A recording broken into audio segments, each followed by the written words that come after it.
پہلے تو میں نے مسلمانوں کے اخلاق سنے تھے، اب تو میں نے دیکھ بھی لیے، پر یہ بتا جب 12,000 آیا تھا جان کیوں نہیں چھڑائی؟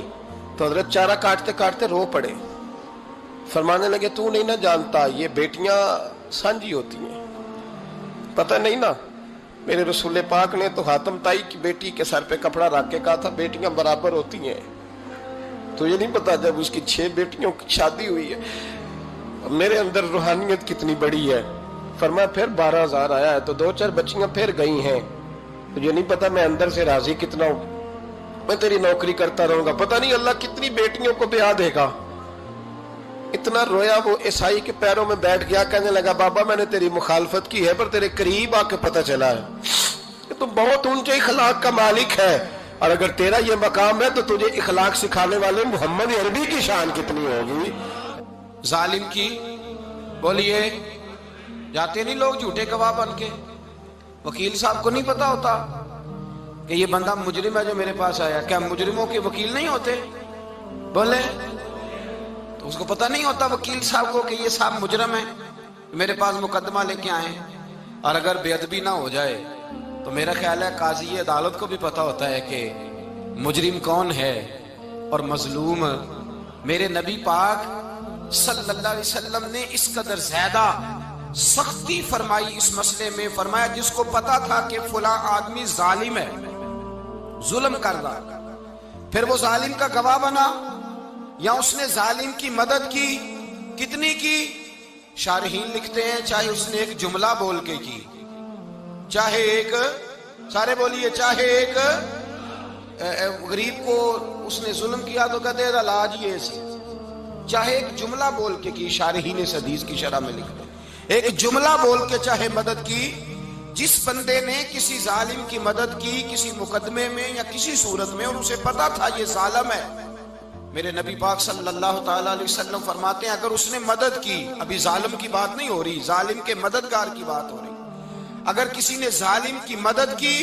تو حضور فرماتے ہیں خدا بھی اس سے بری و ذمہ ہے، رسول بھی اس سے بری و ذمہ ہے۔ سنبھال کے رکھے اپنی نمازیں، قربانیاں، حج، زکوٰۃ سنبھال کے رکھے۔ اگر ظالموں کا مددگار ہے، الیکشن آ لینے دے، آپ کو نظر آ جائے گا کون کون ظالموں کا مددگار ہے، نظر آ جائے گا۔ اپنی جیب سے لوگ پیسے دے کے ظالموں کی مدد کریں گے، ان کے فلیکس چھپوائیں گے، بورڈ لگوائیں گے، جیبوں سے پیسے دے کے۔ ہم نے خود آگ لگائی ہے چمن میں اپنے، بے سبب گردشی ایام کو الزام نہ دو، ہم نے خود نور کا ظلمت سے کیا ہے سودا، کر کے توہین سحر شام کو الزام نہ دو۔ ظالموں کے مددگار میدان میں آ گئے، یہ چھوٹا لفظ نہیں، میرے حبیب پاک صلی اللہ علیہ وسلم نے فرمایا جو ظالم کا مددگار ہے سن لے جو سجن کے ساتھ کچہری جاتا ہے، وہ یاد رکھے جو دوست کا گواہ بنتا ہے، وہ یاد رکھے جو کہتا ہے میں مانگی گیا تھا، مجھے بلایا گیا تھا قبضہ چھڑانے کے لیے کسی غریب بیوہ کی جائیداد پہ، کب وہ سن لے تو مدد کر کے نہیں آیا، تو خدا کے ذمے سے نکل گیا ہے۔ رسول پاک نے فرمایا تیرا میرا تعلق ختم ہو گیا، تو ظالم کا مددگار ہو گیا،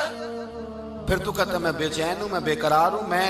میں آزمائش کا شکار ہوں، پلٹ کے دیکھ تو صحیح تیرا گناہ کتنا بڑا ہے۔ میرے نبی پاک صلی اللہ علیہ وسلم کا ایک اور فرمان سن لیں، ابن ماجہ ابو داؤد میں موجود ہے، اس حدیث کو آپ نے یاد کر لینا ہے، کر لیں گے انشاءاللہ، سارے کہیے انشاءاللہ، کر لیں گے یاد۔ حضور صلی اللہ علیہ وسلم نے فرمایا اگر تو ظالم کی مدد کرے گا نا، یہ لفظ دل کی تختی پہ لکھ لینا، یہ مکافات عمل ہے، مکافات عمل دنیا، ادھر کرو گے تو ادھر بھرو گے۔ فرمایا اگر تو کسی ظالم کی مدد کرے گا، سن لے حضور کا فرمان ہے،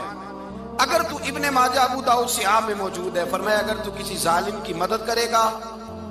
تو رب تعالیٰ مرنے سے پہلے پہلے تیرے اوپر بھی ظالم کو مسلط کر دے گا،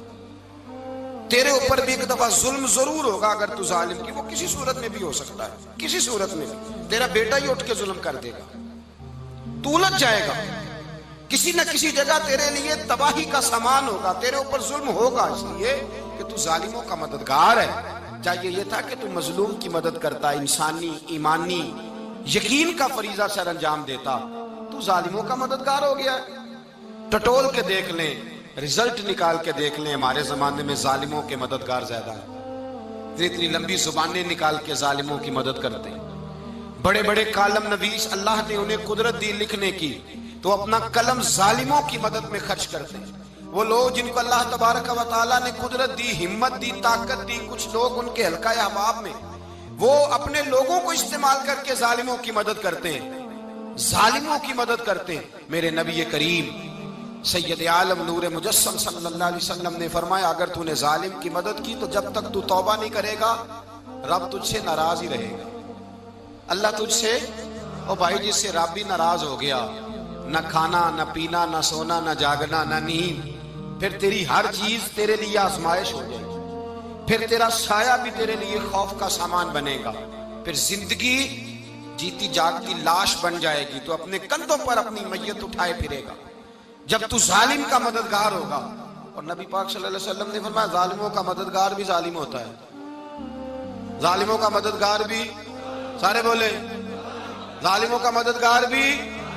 نہیں، کو نہیں، آپ سارے نہیں بولے، ایک دفعہ بولے ظالموں کا مددگار بھی، پکی بات ہے، ظالموں کا مددگار بھی۔ اللہ اکبر، جس کا یارانہ ہو، جس کا دوستانہ ہو، جو کہے میں نے نا اس کو اوکھے ویلے کے لیے ظالم کو یاد رکھا ہوا ہے۔ کبھی مشکل میں رکھے نہیں ہوئے لوگوں نے ظالم دوست؟ کہتے میں نے رکھے ہوئے ہیں، بلکہ ہمارے دیہات میں تو کہتے ہیں میں نے بازو بنائے ہوئے ہیں۔ کس کو بازو بنا لیا؟ ظالم بھی کبھی بازو ہوتا ہے، جو ظلم کی تلوار لیے میدان میں کھڑا ہے۔ قارون، حامان، فرعون، نمرود کا حال نہیں لوگوں نے دیکھا؟ اپنے زمانے میں آپ نے کتنے لوگ نہیں دیکھے جن کے سائے سے، آواز سے لوگ کانپتے تھے؟ پھر پولیس کی گاڑیوں میں وہ اس طرح مردہ پڑے کہ دنیا نے تماشا دیکھا ان کا۔ یہ رنگ ہم نے دیکھے نہیں اپنے آنکھوں سے۔ فرمایا ظالم کا مددگار بھی، جو کار میں بٹھا کے لے کے گیا وہ بھی ظالم، جس نے چائے پلائی وہ بھی، جس شخص نے کھانا کھلایا وہ بھی، جو کچہری تک ساتھ گیا وہ بھی، جس نے فلیکس کے نیچے، بڑے شرابی کے نیچے چھوٹی اپنی فوٹو لگائی وہ بھی، جو ووٹ کی پرچی ڈالنے گیا وہ بھی۔ کہہ دینا باہر نکل کے کہ حضرت صاحب نے سیاسی تقریر کی ہے، کہہ دینا، پر بات تو سچی ہے نا۔ خو کرے ہم تو سے تھوڑا سا گلا بھی سن لے، خو کرے ہم تو سے تھوڑا سا بھی گلا۔ امام مالک کے پاس ایک بندہ آیا، اس نے کہا حضور میں درزی ہوں، ایک ظالم بادشاہ مجھ سے کپڑے سلواتا ہے، میں تو ظالموں کا مددگار نہیں نا۔ ایک ظالم بادشاہ مجھ سے، حضور میں تو مددگار نہیں نا ظالموں کا، جو فرمایا ظالموں کا مددگار بھی ظالم ہوتا ہے، تو کپڑے لے کے آتا ہے میں سی کے دے دیتا ہوں، ذمہ داری نہیں۔ ایک آدمی دکاندار ہے، اس سے کوئی بندہ چیز خریدنے آئے گا تو تھوڑی کہے گا میں نے نہیں دینی، تو دے گا۔ کوئی بندہ اگر کسی شخص سے کوئی کام کہتا ہے جو اس کی فیلڈ ہے، اس کا شعبہ ہے، اس کا معاش کا وہ سلسلہ ہے، کہتے ہیں یا رسول اللہ صلی اللہ علیہ وسلم ظالموں کا مددگار بھی ظالم، حضور نے فرما دیا۔ تو امام مالک سے بندے نے مسئلہ پوچھا، دل کی تختی پہ لکھنے والی باتیں ہیں، کہا حضور میں درزی ہوں، ظالم کپڑے سلواتے ہیں، میں تو مددگار نہیں نا۔ امام صاحب کہنے لگے نہیں، مددگار تو وہ ہوگا جو تجھے سوئی دھاگا فراہم کرے گا، تو پورے کپڑے سی کے دیتا ہے، تو خود بہت بڑا ظالم ہے، تو پورے سوٹ سی کے دیتا ہے، تو بہت بڑا ظالم خود ہے۔ مددگار تو وہ ہوگا جو تجھے دھاگا دے گا، جو تجھے بٹن دے گا، جو تجھے نلکی دے گا۔ جو ظالم سے اتنی نفرت، ظلم کر کے بندہ آئے، یہاں تو ہمارے زمانے میں ہیرو بن جاتے ہیں لوگ، ظالم ہیرو ہے، لوگ اس سے ڈرتے پھرتے ہیں، گھومتے پھرتے ہیں، اور بہت سارے کم مزاج لوگ اس کے پیچھے ہاتھ باندھ کے پھرتے ہیں۔ ظالموں کی مدد کرنا، ظالموں کے ساتھ رہنا، یہ ظلم ہے، ظلم، یہ زیادتی ہے۔ میرے نبی پاک صلی اللہ تعالی علیہ وآلہ وسلم نے ارشاد فرمایا، یاد رکھو رب فرماتا ہے میں مظلوم کی مدد ضرور کروں گا، چاہے جلدی کروں چاہے دیر سے کروں، میں مظلوم کی مدد۔ اور حضور صلی اللہ علیہ وسلم نے فرمایا ہے، حضرت معاذ بن جبل کہتے ہیں حضور نے مجھے یمن کا گورنر بنایا، جب میں جانے لگا نا تو حضور نے بڑی نصیحتیں کی، بخاری میں موجود ہے، فرماتے ہیں جب میں پلٹنے لگا تو میرے رسول نے فرمایا معاذ ایک منٹ ٹھہر جا، ایک بات میری یاد رکھنا، اس کو نہ بھولنا۔ کہا حضور کیا؟ فرمایا دیکھنا کسی پہ ظلم نہ کر بیٹھنا، کہیں تجھ سے زیادتی نہ ہو جائے۔ محبوبہ پھر حضور نے فرمایا سن میرے معاذ، میں تجھے گورنر بنا رہا ہوں، زیادتی نہ کر بیٹھنا۔ یا رسول اللہ صلی اللہ علیہ وسلم کیا ہوتا ہے؟